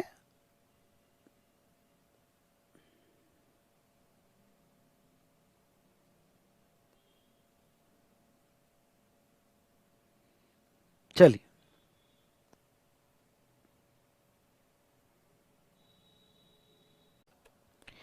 नेक्स्ट बेटा देखिए, ये पेज नंबर 26A, 26B और 26C जो है ये 3 पेज की अमेंडमेंट्स जो है ये नई मैंने ऐड की है, वो रह गई थी आपके फाइल में। मैंने फाइल पहले अपलोड कर दी थी और उसमें रह गया है। तो एक बार अभी आप जाके लेटेस्ट फाइल में ये जो पेजेस है ये पेजेस आपने प्रिंट कर लेना और आपके फाइल के साथ अटैच कर देना। ठीक है, तो फिर से एक बार बता दूं, section 126 page number 26A, page number 26B और पेज नंबर 26C, ये 3 पेजेस आपने फिर से अटैच कर लेना है आपके अमेंडमेंट्स में। ठीक है, नेक्स्ट बेटा हम यहाँ पे यस सेक्शन 132 में अमेंडमेंट दी हुई है और सेक्शन 132 में क्या अमेंडमेंट्स हुई है ये भी मैं कवर कर लेता हूँ। बड़ी छोटी छोटी अमेंडमेंट्स हुई है। सेक्शन 132 जो है वो प्रोसिक्यूशंस बताता है कि जैसा आपको जेल कितना होगा, आपका ऑफेंस क्या है और उससे रिलेटेड आपको कितने साल की सज़ा होगी, पनिशमेंट कितना होगा, और उसमें उसके अमाउंट भी इन्वॉल्व है। तो इतने अमाउंट से ज़्यादा अगर आपने ऑफेंस किया होगा तो आपके अगेंस्ट में प्रोसिक्यूशन एक्शन ली जाएगी और कम से कम 6 महीने की सज़ा होगी। ठीक है, तो अब देख बेटा इसमें क्या क्या अमेंडमेंट्स हुई है। कुछ वर्ड्स चेंज किए गए हैं और कुछ एंट्रीज जो है सेक्शन 132 की नीचे ऊपर उन्होंने की है। देखो मैं ये पूरा सेक्शन रीड करता हूँ तो आपको फ्लो में समझ में आएगा कि क्या इसमें अमेंडमेंट हुई है। Section 132 of CGST Act codify the major offences under the Act which warrant institution of criminal proceeding and prosecution. According to Section 132, अब पहले वर्ड्स क्या थे और नए वर्ड्स क्या आ गए। Whoever commit any of the following offences, यानी पुराने और वर्डिंग्स थे कि किसी ने भी अगर नीचे दिए गए ऑफेंसेस कमिट किए होंगे या किए होंगे तो उसको सजा दी जाएगी। लेकिन फाइनेंस एक्ट 2020 के हिसाब से अब देखो ये इन्होंने क्या चेंज किया। Whoever commit or causes to commit or retain the benefits arising out of any of the following offences. पहले क्या इंप्रेशन था कि भाई ये जो ऑफेंसेस सप्लाई करेगा या रिसिपिएंट करेगा या उसमें ट्रांसपोर्टर इन्वॉल्व रहेगा, थर्ड पार्टी इन्वॉल्व रहेगी, तब तक ही लिमिटेड था। लेकिन जैसे अभी हमने सेक्शन 122 सबसेक्शन 1A में देखा कि अब इसमें जो सजेस्ट करेगा ऐसा ऑफेंस करने के लिए जिसमें काउंसलर भी इन्वॉल्व हो गए, तो उसको ध्यान में रखते हुए सेक्शन 132 में जेल की सजा उनके लिए भी रख दी गई। क्योंकि इतने जीएसटी स्कैम हुए रिगार्डिंग टू आईटीसी क्रेडिट और यहाँ पे डमी इनवॉइस से रिलेटेड, तो उन्होंने पहला तो यही वर्ड रखा whoever commits, और कॉजेज टू कमिट और retain the benefit. Causes to commit मतलब जहां तक है वो हेल्प कर रहा है ये ऑफेंस करने के लिए। एंड अब देखो मेरा ये मानना है कि वर्ड है एंड, यानी जो ये हेल्प कर रहा है और उसमें बेनिफिट रख रहा है, जब ये दोनों कंडीशन फुलफिल होगी तो ही यहाँ पे जो काउंसलर होगा उसके ऊपर उसका अगेंस्ट में एक्शन ली जाएगी। मतलब क्या, मेरा ये मानना है कि समझ लो आपने किसी को बताया कि ऐसा ऐसा कर ले और तुझे ना ऐसा तू स्कैम कर लेगा तो तुझे ये बेनिफिट मिल जाएगा, लेकिन तूने कुछ बेनिफिट नहीं रखा उसका, तूने कुछ बेनिफिट नहीं रखा, तो फिर प्रोसिक्यूशन नहीं होगा, फिर प्रोसिक्यूशन नहीं होगा। सेक्शन 122 में इसमें क्या फ़र्क है, इसमें यहाँ पे बोला है कि यहाँ पे ट्रांजेक्शन टू बी कंडक्टेड, एक minute, a person who retain the benefit of transaction covered under 1 2 3 4 of subsection 1, यानी जो बेनिफिट रखेगा, एंड यहाँ पे भी वर्ड एंड है, and whose intention of such transaction is conducted, यानी दोनों वर्ड, यानी ख्याल रहे सेक्शन 1A में और एज वेल एज सेक्शन 132 में वर्ड है एंड का मतलब ये क्लियर है कि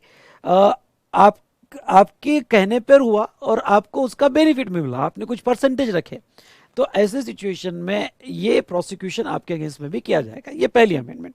प्रोसिक्यूशंस की एंट्री उन्होंने दी है, लगभग वही है जो सेक्शन 122 की एंट्रीज है, लेकिन यहाँ थोड़ा चेंज भी किया है। देखो पहला एंट्री, कोई गुड्स और सर्विसेज सप्लाई किया विदाउट इनवॉइस। दूसरा, with intention to evade the payment of tax. दूसरा, issue an invoice bill without supply of goods और सर्विसेज, डमी इनवॉइस दे दिए। तीसरा उन्होंने चेंज किया, avail input tax credit using the invoice और bill referred in clause B और fraudulently avail ITC without any invoice. मतलब क्या, मतलब आपको किसी सामने वाले ने इनवॉइस दिया, डमी इनवॉइस विदाउट सप्लाई, और आपने उसके क्रेडिट ले लिए, जबकि सेक्शन 16 के हिसाब से जब तक गुड्स और सर्विसेज आपको मिलती नहीं है आप क्रेडिट नहीं ले सकते हो, और आपने उसके क्रेडिट ले लिए। तो पुरानी प्रोविजन क्या थी, avail input tax credit using such invoice और bill referred in clause B. अब उन्होंने उसको रिमूव कर दिया और उसको और क्लैरिफाई कर दिया कि स्पेशली क्लॉज बी में जो इनवॉइस दिया गया उसका आपने आईटीसी लिया, उसको कंटिन्यू किया, या फिर fraudulently avail input tax credit on any invoice और बिल, यानी कोई डमी फेक इनवॉइस आपने ही बना लिया और उसके ऊपर आपने आईटीसी लिया। तो ये फाइनेंस एक्ट 2020 ने ऐड किया गया है, और यहाँ पे उन्होंने स्पेशली ये लाया है कि किसी ने अपना खुद का, बहुत से लोग हैं कि जो अपना डमी इनवॉइस बना लेते, खुद ही इनवॉइस बना लेते और उसके ऊपर आईटीसी ले लेते हैं, तो वो भी इसको उसमें कवर किया गया है, और यहाँ पे उससे रिलेटेड प्रोसिक्यूशन प्रोविजंस लाई गई।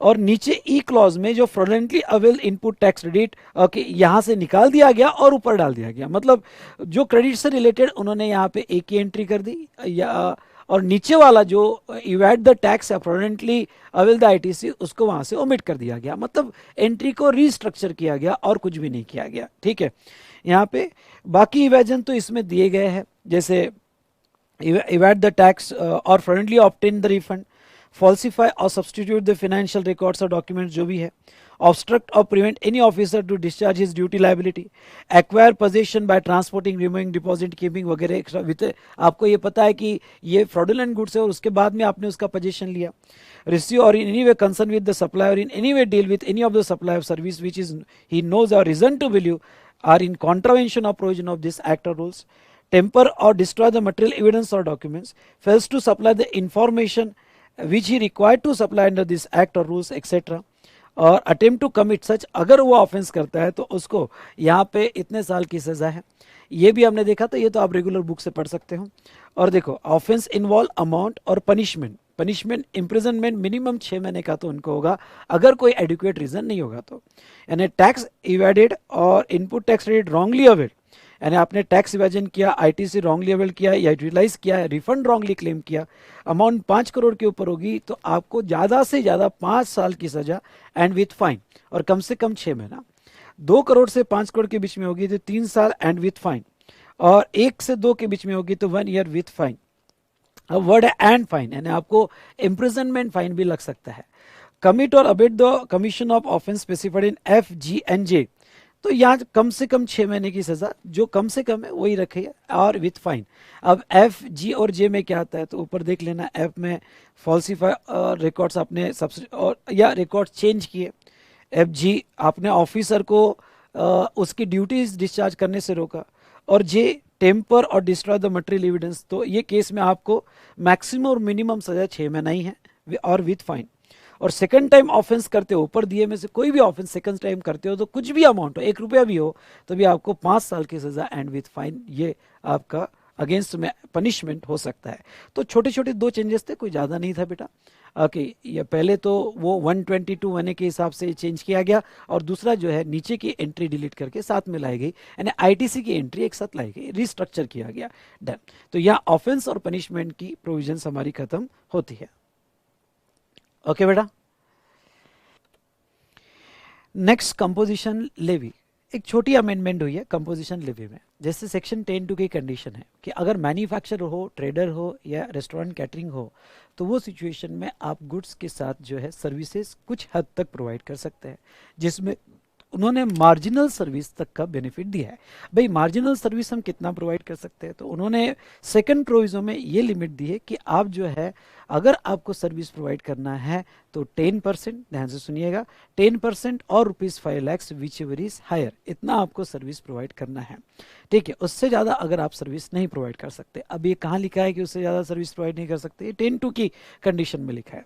तो यहाँ पे क्लॉज ए में तो वही है कि you are not engage in supply of service. Clause B में अगर हम बात करें तो क्लॉज बी में बेटा पहले जो था कि आप नॉन टैक्सेबल सप्लाई में एंगेज नहीं चाहिए, मतलब it is not engage in making any supply of goods which are not leviable to tax. उन्होंने बस उसके साथ साथ सर्विसेज ऐड कर दिए कि गुड्स एंड सर्विसेज, यानी कोई भी आप अगर आपको कंपोजिशन स्कीम लेनी है तो कंपोजिशन स्कीम में आप कोई भी ऐसी गुड्स और सर्विसेज सप्लाई नहीं कर सकते जिसके ऊपर जीएसटी की लेवी नहीं है।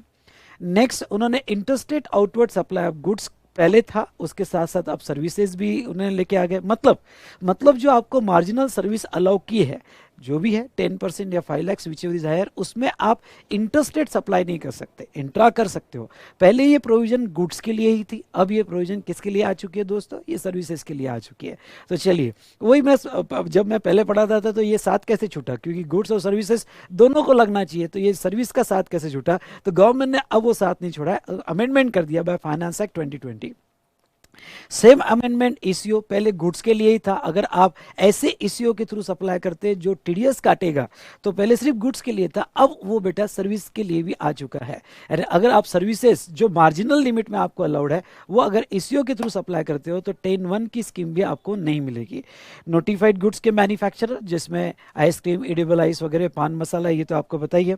और यहाँ पे फाइनेंस एक्ट 2019 से ये लास्ट टाइम आपकी अमेंडमेंट हो गई थी कि उन्होंने सीटीपी और एनआरटीपी को भी यहाँ सेक्शन 10(2) में लाया था, जो केस में उनको ये बेनिफिट नहीं मिलता है। तो चलिए यहाँ पे अमेंडमेंट क्या हुई, बहुत छोटी सी अमेंडमेंट हुई, गुड्स के साथ साथ उन्होंने सर्विसेज भी ऐड कर दिया, ये तीनों क्लॉजेस में। ओके, तीनों क्लॉजेस में उन्होंने सर्विसेज भी ऐड कर दिया।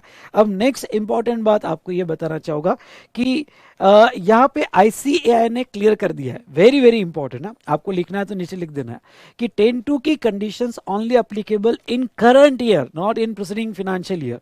मैंने यस लास्ट ईयर में मेरा ओपिनियन के हिसाब से सभी स्टूडेंट्स को ये पढ़ाया था कि 10(2) की condition previous year as well as current year दोनों ईयर में एप्लीकेबल होगी, लेकिन अब आईसीएआई ने इसको बहुत क्लियर वे में मुझे मेल कर दिया है, मैंने सवाल पूछा था कि ये 10(2) की कंडीशंस ओनली करंट ईयर में एप्लीकेबल है, प्रीवियस ईयर में एप्लीकेबल नहीं है। मतलब क्या सर, इसके इम्पैक्ट क्या हुए, इसका इम्पैक्ट ऐसे हुए कि अगर आप आपके इसमें पिछले साल अगर इंटरस्टेट आउटवर्ड सप्लाई होगा, आपके इसमें पिछले साल नॉन टैक्सेबल सप्लाई होगा या ईसीओ सप्लाई होगा या कोई भी सीटीपी एनआरटीपी सप्लाई होगा, उसके वजह से करंट ईयर की कंपोजिशन स्कीम नहीं जाएगी, यानी वो एग्रीगेट टर्नओवर में लिया जाएगा, यानी 1.5 सीआर या 75 लाख का जब एग्रीगेट टर्नओवर निकाला जाएगा तो एग्रीगेट टर्नओवर में तो टोटल तो होगी क्योंकि टोटल लिया जाएगा, लेकिन उसके वजह से करंट ईयर में स्कीम नहीं जाएगी। यानी ये 10(2) की कंडीशंस आपको सिर्फ करंट ईयर में देखना है। करंट ईयर में देखना है मतलब क्या, मतलब अगर आपने इंटरस्टेट आउटवर्ड सप्लाई किया तो उस दिन से आपकी कंपोजिशन स्कीम विड्रॉ हो जाएगी या प्रोस्पेक्टिवली आपकी कंपोजिशन स्कीम विड्रॉ हो जाएगी। आई बात समझ में, यानी करंट ईयर में समझ लो आपने 20 लाख का सप्लाई किया, बाद में इंटरस्टेट आउटवर्ड सप्लाई कर दिया, तो जैसे ही आपने इंटरस्टेट आउटवर्ड सप्लाई कर दिया, same transaction plus prospectively all सब ट्रांजेक्शन में कंपोजिशन स्कीम आपकी विड्रॉ कर दी जाएगी। ओके, उसके बाद में नेक्स्ट बेटा, तो ये बहुत इंपॉर्टेंट पॉइंट है, ये आपने ख्याल रखना है। ओके, कि अकॉर्डिंगली जो मेरा अभी नया क्वेश्चनर आया है तो नए क्वेश्चनर में मैंने अकॉर्डिंगली चेंजेस कर दी है। मैं आप सबको यही सजेस्ट करूंगा जो मेरे स्टूडेंट्स है कि आप ये जो नया क्वेश्चनर है, ये नया क्वेश्चनर बाय कीजिएगा। मैंने अभी गिव अवे स्कीम में, अभी आज की डेट को जिस दिन में पब्लिश हो रहा है अभी तो गिव अवे स्कीम में है 2-3 दिन के लिए, तो आप बाय कर लीजिएगा, आपको ज़्यादा बेनिफिट होगा। उसके बाद में जो भी प्राइजेस होगी वो प्राइजेस में आपको खरीदना पड़ेगा। तो अभी गिव अवे प्राइस है तो आप उसमें बाय कर सकते हो दोस्तों। चलिए, तो अब ये तो था हमारा कंपोजिशन स्कीम से रिलेटेड अमेंडमेंट। फिर आते हैं टीडीएस टीसीएस में, बहुत ही एक छोटी सी अमेंडमेंट, मुझे नहीं लगता एग्जाम में इसके ऊपर कोई सवाल पूछेंगे। टीडीएस सर्टिफिकेट, तो टीडीएस सर्टिफिकेट का कंडीशंस उन्होंने निकाल दिया है। ओके, और ये कहा है कि tax deduction at source shall be issued in such form and in such manner as may be prescribe. मतलब क्या कि वो जो टीडीएस सर्टिफिकेट ऑनलाइन था, अब वो उसका फॉर्म और मैनर जो है प्रिस्क्राइब किया जाएगा और उसके हिसाब से दिया जाएगा। तो चलिए, अभी ये जो अमेंडमेंट है एग्जाम के हिसाब से भी इतनी इंपॉर्टेंट नहीं है। ओके, बस उन्होंने टीडीएस सर्टिफिकेट कंसेप्ट निकाल दिया है और ये कह दिया है कि क्या कैसे फॉर्म होगा, किस मैनर में होगा, ये government time to time prescribe करेगी। ठीक है, तो ये था regarding to TDS and TCS. तो यस बेटा, इस तरह से हमारी जीएसटी की अमेंडमेंट कंप्लीट होती है। तो अमेंडमेंट कुछ ज़्यादा नहीं है, बस क्यूआरएमपी स्कीम ऐसी है कि वो स्कीम में आपको जो है अच्छे से पढ़ के जाना है, जिसमें सवाल पूछा जा सकता है। चलिए, तो दोस्तों नेक्स्ट अब अमेंडमेंट स्टार्ट करते हैं, customs act 1962 and foreign trade policy. तो इससे रिलेटेड अमेंडमेंट्स हम अब स्टार्ट करेंगे, कस्टम्स एक्ट और फॉरेन ट्रेड पॉलिसी। पूरे कस्टम्स एक्ट में एक ही सेक्शन जो फाइनेंस एक्ट 2020 ने ऐड किया है, लेजर ऑफ ड्यूटी क्रेडिट। ये कंसेप्ट इलेक्ट्रॉनिक क्रेडिट लेजर जैसा जीएसटी में इलेक्ट्रॉनिक क्रेडिट लेजर था, वैसे कस्टम में भी इलेक्ट्रॉनिक क्रेडिट लेजर लाया गया थ्रू सेक्शन 51B। क्या है, जैसे जीएसटी हम बात करें अगर जीएसटी के बेटा, तो जीएसटी में आपने जो इनवर्ट सप्लाई किया और एक आपने आउटवर्ड सप्लाई किया। तो आपने जो इनवर्ट और दूसरा आउटवर्ड, तो इनवर्ट सप्लाई जो है, ये इनवर्ट सप्लाई ध्यान से सुनिएगा, ये इनवर्ट सप्लाई जो है इस पे जो भी आईटीसी था वो आपने इलेक्ट्रॉनिक क्रेडिट लेजर में लिए, इलेक्ट्रॉनिक क्रेडिट लेजर में उसके आईटीसी आपने लिए, और वो जो आईटीसी है आपकी इलेक्ट्रॉनिक क्रेडिट लेजर में जमा हो जाती है और ये आपके आउटवर्ड सप्लाई में यूज कर सकते हो। तो ऐसा ई क्रेडिट लेजर कस्टम में भी लाया गया। भाई कस्टम में क्यों लाया गया, जैसा कोई यहाँ पे एक्सपोर्टर है, एक्सपोर्ट करता है और वो यहाँ इंपोर्ट भी करता है, ठीक है, तो बहुत सी बार एक्सपोर्ट के लिए उसको स्क्रिप्ट मिलती है, ओके, इंसेंटिव मिलते हैं, रेमिशन मिलता है, स्क्रिप्ट मिलती है। तो ये स्क्रिप्ट गवर्नमेंट उसको कैश में नहीं देती है, इसका एक इलेक्ट्रॉनिक क्रेडिट लेजर बनाती है और ये क्रेडिट लेजर जो है, ये क्रेडिट लेजर में ये स्क्रिप्ट गवर्नमेंट जमा कर देती है, इतना स्क्रिप्ट का पैसा जमा करती है। जो स्क्रिप्ट का पैसा उसे कोई अदर इंपोर्ट करने के लिए यूज होता है, वो किसी को और को भी ट्रांसफर कर सकता है, ट्रांसफरेबल स्क्रिप्ट होती है। जैसे फॉरेन ट्रेड पॉलिसी आपको याद होगा तो MEIS, SEIS ये ट्रांसफरेबल स्क्रिप्ट है। तो स्क्रिप्ट का पैसा इनके इलेक्ट्रॉनिक क्रेडिट लेजर में जमा हो जाता है और ये जो पैसा स्क्रिप्ट का इनके इलेक्ट्रॉनिक क्रेडिट लेजर में जमा हुआ, फिर ये इंपोर्ट ड्यूटी होगी तो इंपोर्ट ड्यूटी के लिए यूज कर सकते हैं, इंडियन टैक्सेस हो गए तो इंडियन टैक्सेस के लिए भी स्क्रिप्ट का पैसा यूज कर सकते हैं। तो स्कीम के हिसाब से ये स्क्रिप्ट का पैसा यूज कर सकते हैं। तो देखिए ये क्या कह रहे हैं, हाँ, और अभी मैं बताऊंगा फॉरेन ट्रेड पॉलिसी में MEIS स्कीम थी, तो 1 जनवरी 2021 से MEIS स्कीम को रिमूव करके एक नया स्कीम लाया गया। फॉरेन ट्रेड पॉलिसी में अगर मैं आऊँ तो आखिरी में मैंने दिया है, एक नया स्कीम लाया गया और नए स्कीम का नाम है revision of duties and taxes on exported product. यानी MEIS को रिमूव कर दिया गया और ये भी road tape, ROD, road tape मैं इसको कहता हूँ, तो revision of duties and taxes on exported product ये स्कीम लाया गया, जिसके अंदर आपने जो भी टैक्सेस दिए, इंडियन टैक्सेस दिए, उसकी स्क्रिप्ट मिलती है और उसका पैसा आपके इलेक्ट्रॉनिक क्रेडिट लेजर में जमा होता है। इसलिए स्टार्टिंग भी यहां से रेमिशन वर्ड यूज किया गया है। तो देखो वो क्या कहते हैं, सेंट्रल गवर्नमेंट में specify the manner in which issue duty credit in lieu of remission of any duty of tax or levy chargeable on any material used in the manufacture or processing of goods or for carrying out any operation on such goods in India that are exported। तो जब मैं road tape ये scheme पढ़ाऊंगा, जो नई scheme आई है foreign trade policy, तो road tape scheme में जो है कि जो भी इंडियन टैक्सेस आपके इनपुट मटेरियल पे लगते हैं वो इंडियन टैक्सेस का रेमिशन आपको मिल जाता है। जस्ट मिनट बेटा, वो इंडियन टैक्सेस का रेमिशन आपको मिल जाता है, पर गवर्नमेंट आपको कैश में नहीं देती, आपके इलेक्ट्रॉनिक क्रेडिट लेजर में जमा करती है, उसको भी स्क्रिप्ट कहा जाता है। और other financial benefit subject to conditions and restriction S में भी स्पेसिफाइड। तो ये ड्यूटी क्रेडिट्स की आपको रिविजन या फिर कोई फाइनेंशियल बेनिफिट्स आपको गवर्नमेंट देती है in case of export. Electronic credit ledger, तो duty credit issued shall be maintain in custom automated system in the form of electronic duty credit ledger. यानी जो भी आपको रिमिशन दिया गया या फाइनेंशियल बेनिफिट्स दिए गए वो आपके क्रेडिट लेजर में जमा हो गए। ठीक है, तो ये अगर आप नई जो स्कीम आई है रोड टेप उसके साथ पढ़ोगे तो और अच्छे से समझ में आएगा, और आगे मैं रोड टेप आपको समझाऊंगा। Okay, remission, RoDTEP, remission of duties on export product.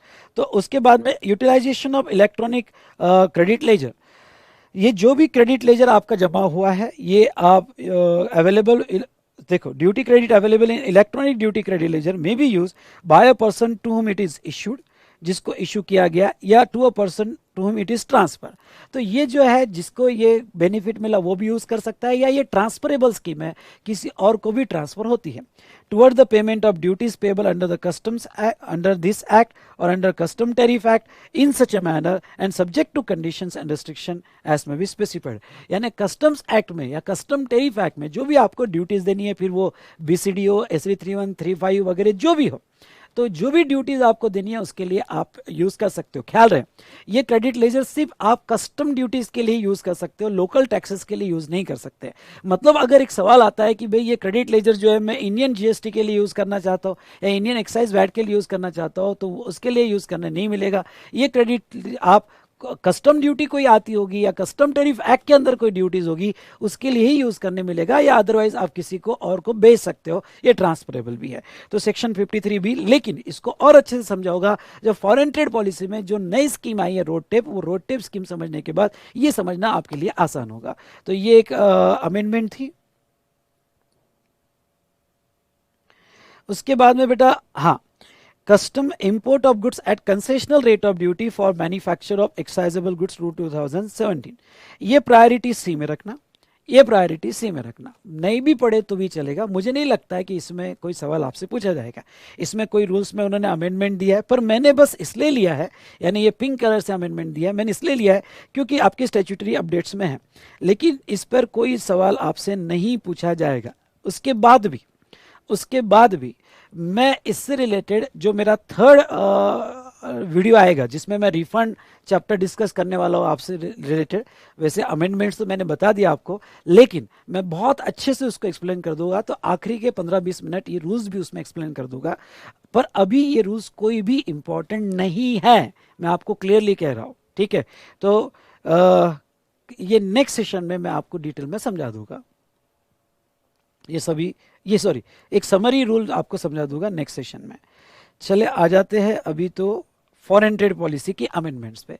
Amendments फटाफट हो रही है, कुछ ज़्यादा अमेंडमेंट्स नहीं है। सबसे पहले तो फॉरेन ट्रेड पॉलिसी जो 2015-20 थी उसको एक्सटेंड कर दिया गया है, और उसको 30 सितंबर 2021 तक उन्होंने एक्सटेंड कर दिया गया है। तो 30 सितंबर 2021 तक यही फॉरेन ट्रेड पॉलिसी लागू होगी, यानी आपके आने वाले एग्जाम को यही फॉरेन ट्रेड पॉलिसी, जिसके वीडियो लेक्चर्स मैंने अभी नए फिर से रिकॉर्ड किए, कुछ पुराने लेक्चर्स थे, चेंज तो कुछ नहीं हुआ था, सिर्फ डेट का ही चेंज हुआ था, लेकिन क्या होता है मेरा मूड हो गया कि चलो एक बार फिर से रिकॉर्ड करके दे देते हैं। तो आप अगर YouTube vsmartacademy.com या फिर हाँ YouTube channel vsmart academy, sorry .com नहीं, vsmart academy या थिंक GST थिंक विशाल सर, इस YouTube चैनल को ज्वाइन करते हो तो आपको फॉरेन ट्रेड पॉलिसी के दोनों लेक्चर्स जो अभी फ्रेश रिकॉर्डिंग की है, अमेंडमेंट कुछ भी नहीं है, आपने पुराने देख लिए होगे तो कोई प्रॉब्लम नहीं, लेकिन अगर जो फ्रेश रिकॉर्डिंग की है वो अगर देखना है तो आपको यूट्यूब पे मिल जाएगा। तो ये फॉरेन ट्रेड पॉलिसी 30 सितंबर 2021 को एक्सटेंड कर दी गई है। तो मैंने ये जब रिकॉर्डिंग की तो रिकॉर्डिंग के एंडिंग में मैंने ये सब आपकी अमेंडमेंट्स कवर कर ली। ओके, पहले रिकॉर्डिंग में मार्च दिखेगा, लेकिन एंडिंग में मैंने ये अमेंडमेंट्स कवर कर ली और यहाँ सितंबर तक एक्सटेंड कर दी गई है। अब आपको बहुत सारी स्कीम में, जैसे एडवांस ऑथराइजेशन EPCG और EOU स्कीम में आपको ACD 37 और ACD 39 का बेनिफिट मिलता है। ओके, तो ये जो ACD 37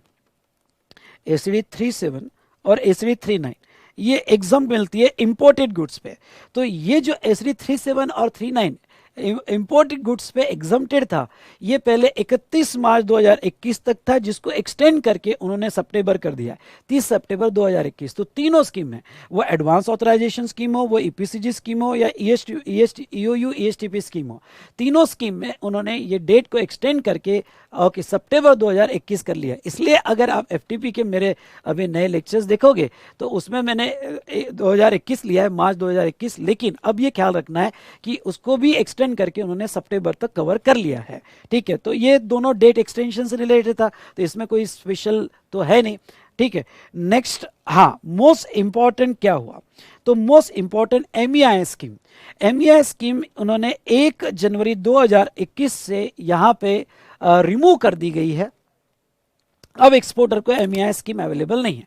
तो आपका एक सवाल होगा कि सर 1 जनवरी से अगर उन्होंने रिमूव कर दी है तो एमईआई स्कीम हम पढ़े या ना पढ़े, तो मैं आपको कहूँगा पढ़ना तो है, सवाल आ सकता है, सुनिए, क्योंकि कुछ पीरियड के लिए लागू थी 31 दिसंबर के लिए, तो एमईआई स्कीम आपको पढ़ना है। लेकिन क्या हुआ कि यूएस गवर्नमेंट ने इस पर ऑब्जेक्शन उठाया कि इंडिया से जो लोग एक्सपोर्ट करते हैं उसको आप 7% तक इंसेंटिव देते हो, जिसके वजह से प्राइसेस कम हो जाती है। तो उन्होंने डब्ल्यूटीओ में ये ऑब्जेक्शन उठाया, अभी वो प्रोसेस में है, पर यूएस गवर्नमेंट के ऑब्जेक्शन की वजह से हमें ये एमईआई स्कीम टेम्परेली सस्पेंड करना पड़ा और उसको रोक दिया गया, और उसके जगह नई स्कीम लाएगी, और नई स्कीम का नाम है रेमिशन of duties and taxes on exported product, RODTEP, मतलब रोड टेप, ये नई स्कीम लाएगी। ये अच्छे से पढ़ के जाना, इस बार एग्जाम में इसके ऊपर क्वेश्चन आने के पूरे चांसेस है। तो एमईआईज भी पढ़ना है आपको और रोड टेप भी पढ़ना है। ठीक है, तो अब ये रोड टेप स्कीम में आपको समझा देता हूँ। बैकग्राउंड तो मैंने आपको समझाया कि यूएस गवर्नमेंट की डिमांड थी और उन्होंने एमईआई स्कीम बंद करवाई, जो स्क्रिप्ट देता था 7% का रिवॉर्ड देता था अगर आप एक्सपोर्ट करते हो, तो वो तो हमने हटा दिया, पर उसके जगह हमने नई स्कीम लाया। तो देखो, रेमिशन of duties and taxes on exported product, ठीक है, रेमिशन of duties and taxes on exported product. Object क्या है, ऑब्जेक्ट बस बेटा ये है कि रेमिशन of duties and taxes on export product scheme was announced by government of India on 14 सितंबर 2019। 14 सितंबर 2019 को अनाउंस किया, एंड आपको लिखना होगा, तो यहां लिख सकते हो अप्लीकेबल फ्रॉम 1/1/2021।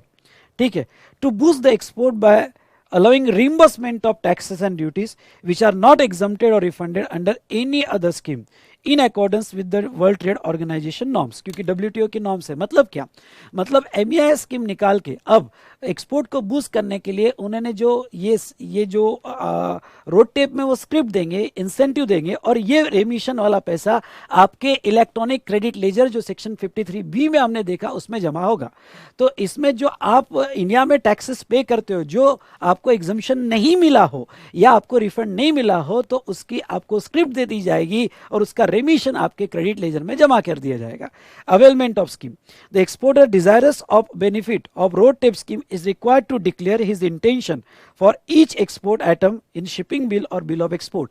यानी अगर किसी को ये रोड टेप स्कीम चाहिए तो जब वो एक्सपोर्ट करता है तो शिपिंग बिल या बिल ऑफ एक्सपोर्ट में उसको डिक्लेयर करना पड़ता है कि वो ये स्कीम ले रहा है। Now next, remission of taxes and duties. RoDTEP is a combination of current merchandise from India scheme and MEIS and rebate of state and central taxes levy. मतलब ये कॉम्बिनेशन है, यानी ये स्क्रिप्ट भी देता है, प्लस स्क्रिप्ट किसका देता है, तो यहाँ पे इंडिया में जो भी टैक्सेस और लेवीज लग रही है उसका।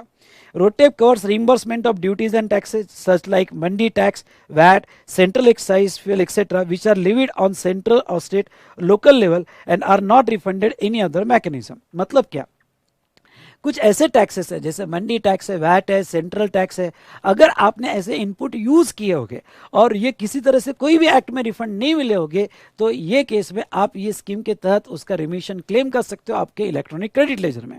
Further items which are currently under MEIS scheme will be shifted to RoDTEP. एक ROSCTL स्कीम थी, वो इतनी इंपॉर्टेंट नहीं है, स्क्रैच ही कर दो बेटर वे में। ये जो है एमईआईएस स्कीम में जो प्रोडक्ट थे अभी वो रोड टेप में शिफ्ट कर दिए गए। Refund will be credited to exporter ledger account, जैसे मैंने कहा इलेक्ट्रॉनिक क्रेडिट लेजर अकाउंट में आपको ये पैसा जमा हो जाता है। Key benefits, RoDTEP scheme can provide seamless flow of economic benefits from the government, government अपना बेनिफिट कंटिन्यू रख रही है, यानी आप एक्सपोर्ट करते हो और अगर कहीं पे भी एग्जम्पशन और रिफंड नहीं मिला है तो आपका बेनिफिट कंटिन्यू रख रही है। दूसरा, in the existing scheme certain taxes such as state tax on power, oil, water, education cess are included and under RoDTEP such taxes are propose to be included in indicative list making scheme exhaustive.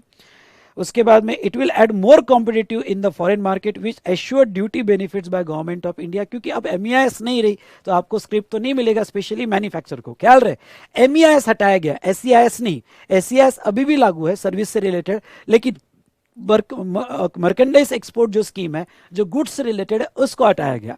तो ऐसे situation में यहाँ पे government ठीक है हटा दिया script, तो उसकी जगह जो भी आपका टैक्स बर्डन आ रहा है वो टैक्स बर्डन गवर्नमेंट आपको बेनिफिट दे रही है। It helps the exporter meet international standards and boost the business growth. Scheme for all sector, RoDTEP covers all sector including textile. Further, dedicated committee shall decide the sequence of introduction of scheme across the sector, prioritization of sector and degree of benefit to be given to various items. तो ये scheme पे short note आ सकती है foreign trade policy पे। अगर ये scheme पे short note आई तो मार्क्स मत छोड़ना, बस पॉइंट्स लिखना, जैसे मैंने पॉइंट्स निकाले और मार्क्स ले लेना, ठीक है। तो ये रोडटेप स्कीम, तो मैंने जस्ट एक डिफरेंस दिया एमईआईएस स्कीम और रोडटेप स्कीम में।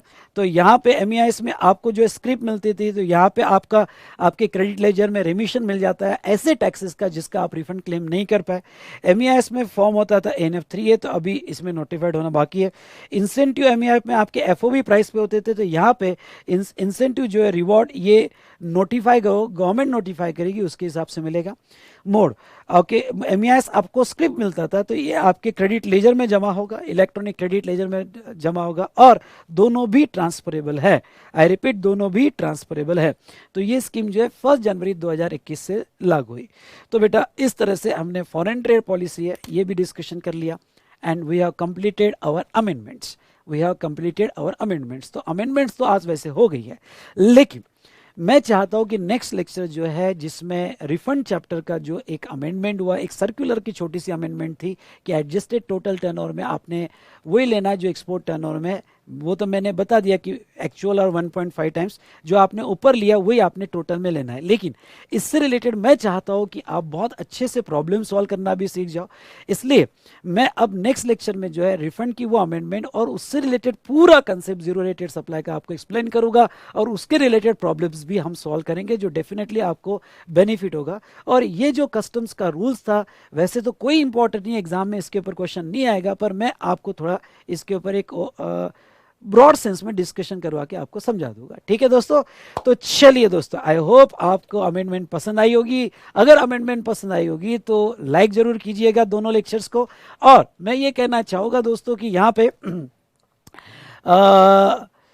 डिस्क्रिप्शन कॉलम में मेरा स्ट्रेटजी, आपकी आईडीटी की स्ट्रेटजी क्या होनी चाहिए, आपका स्टडी प्लान कैसे होना चाहिए, स्ट्रेटजी दिए शॉर्ट में 20 मिनट्स का, उसके बाद में 1.5-2 घंटे का मैंने स्टडी प्लान भी दिया है। पर आप स्ट्रेटजी देख लो तो आपको एक गाइडलाइन मिल जाएगी कि आपने कैसे पढ़ना चाहिए, क्या रिसोर्स मटेरियल यूज़ करना चाहिए, तो डेफिनेटली आपको हेल्प होगा।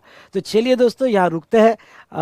अमेंडमेंट्स का आज दूसरा लेक्चर था, कल तीसरा लेक्चर। एक्चुअली वो अमेंडमेंट नहीं है, मुझे आपको एक्सप्लेन करना है, और अगर हो सका तो मैं ये अमेंडमेंट्स का समरी भी अपलोड कर दूंगा। प्लीज व्हाट्सअप मत करना, मैं टाइम निकाल के उसका समरी भी आपको अपलोड कर दूंगा, ठीक है दोस्तों। So okay, thank you to all of you. अच्छे से पढ़ो, इस बार 80 पार, और यस आपको अच्छा स्कोर करके सीए बन जाना है, ठीक है। Thank you.